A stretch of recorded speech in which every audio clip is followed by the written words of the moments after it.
प्रिय भक्तजनों, स्वागत है आपका इस वीडियो में। आज मैं आपके लिए दीपक जलाने के लाभ के बारे में बताने जा रही हूँ। किसी भी देवी देवता के पूजन या आरती में दीप जलाना सबसे महत्वपूर्ण कर्म होता है। इसके बिना आप अपने इष्ट आराध्य की अर्चना नहीं कर सकते। हमारे यहाँ दीपक का इतिहास काफ़ी पुराना है। हमारे प्राचीन संस्कृति से जुड़े इस दीपक के गुण, वास्तुलाभ तथा पूजन से संबंधित नियमों के बारे में आप जान सकते हैं। दीपक न केवल पूजा के लिए प्रयोग होता है, बल्कि पूजन के साथ साथ दीपक जीवन का गुण संदेश भी देता है। जिस प्रकार एक दीपक अंधेरे को दूर कर देता है, ठीक उसी प्रकार हमें भी हमारा स्वभाव ऐसा ही बनाना चाहिए।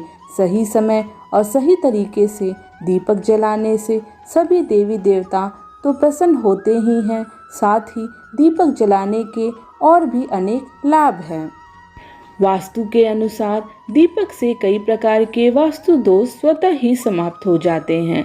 दीपक से निकलने वाला प्रकाश नकारात्मक ऊर्जा का प्रभाव खत्म कर देता है और सकारात्मक ऊर्जा सक्रिय करता है। दीपक से निकलने वाला धुआं वातावरण में मौजूद कई ऐसे सूक्ष्म कीटाणुओं को नष्ट कर देता है जो हमारे स्वास्थ्य को नुकसान पहुंचा सकते हैं।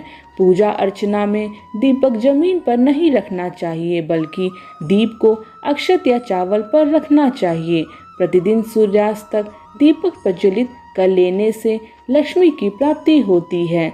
दीप जलाते समय मंत्र जाप से घर में धन धान्य की कमी नहीं रहती है और सभी सदस्यों की आय में बढ़ोतरी होती है। आजकल घी के दीपक का प्रयोग कम होता जा रहा है। मिट्टी का बना दीपक जलाने से न सिर्फ सुंदरता आती है, बल्कि वहां उपस्थित नकारात्मक शक्तियों का भी नाश होता है। मिट्टी से बने घी के दीपक से मन में सात्विक विचारों का जन्म होता है। इन बातों का हमें ध्यान रखना चाहिए। दीपक जलाते समय देवताओं के घी का दीपक अपनी बाईं ओर और तेल का दीपक दाईं ओर लगाना चाहिए। देवी देवताओं के लिए जलाया गया दीपक पूजा कार्य के बीच बुझना नहीं चाहिए। दीपक हमेशा भगवान के सामने ही लगाएं। घी के दीपक के लिए सफ़ेद रुई की बत्ती लगाएं। तेल के दीपक के लिए लाल बत्ती का उपयोग किया जाना चाहिए। दीपक कहीं से खंडित या टूटा नहीं होना चाहिए। दीपक की लौ का प्रभाव। पूजा के समय अगर दीपक की लौ दाहिनी तरफ झुकती है तो यह शुभ फल मिलने का संकेत है। दीपक की लौ का रंग अगर ज़्यादा नीलापन लिए है तो पूजा का शुभ फल कम हो जाता है। पूजा में दीपक की लौ अस्थिर हो तो भी अच्छा नहीं माना जाता है। ये संकेत अनावश्यक व्यय होने का है। दीपक की बड़ी लौ का इशारा आपके हर काम पूरा होने की तरफ होता है। दीपक की लौ अगर स्थिर, बड़ी और एक समान होती है तो समझना चाहिए आप पर बहुत जल्दी लक्ष्मी प्रसन्न होने वाली हैं। अगर आरती करते समय दीपक बुझ जाता है तो यह अपशकुन माना जाता है। चलिए अब हम जानते हैं कौन सा दीपक कहाँ जलाना चाहिए। व्यापार में वृद्धि तथा मनोकामनाओं की पूर्ति के लिए शाम के समय घी का दीपक जलाना चाहिए। शत्रुओं से अपनी रक्षा के लिए तथा सूर्य संबंधित उत्पन्न कष्टों से मुक्ति के लिए सरसों के तेल का दीपक जलाना चाहिए। शनि देव को प्रसन्न करने तथा स्वस्थ रहने के लिए तिल के तेल का दीपक जलाएं।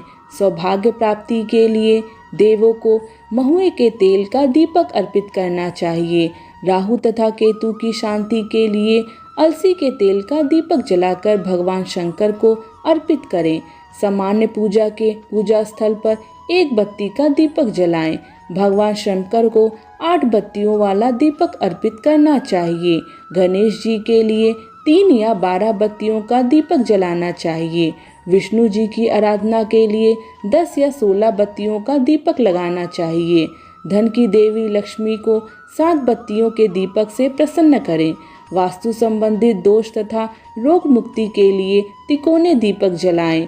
स्वयं पर आई आपदा को टालने के लिए उथला दीपक जलाएं। दोस्तों, अगर मेरे द्वारा दी गई जानकारी आपको पसंद आती है तो कृपया लाइक, सब्सक्राइब और शेयर करना मत भूलिएगा। धन्यवाद।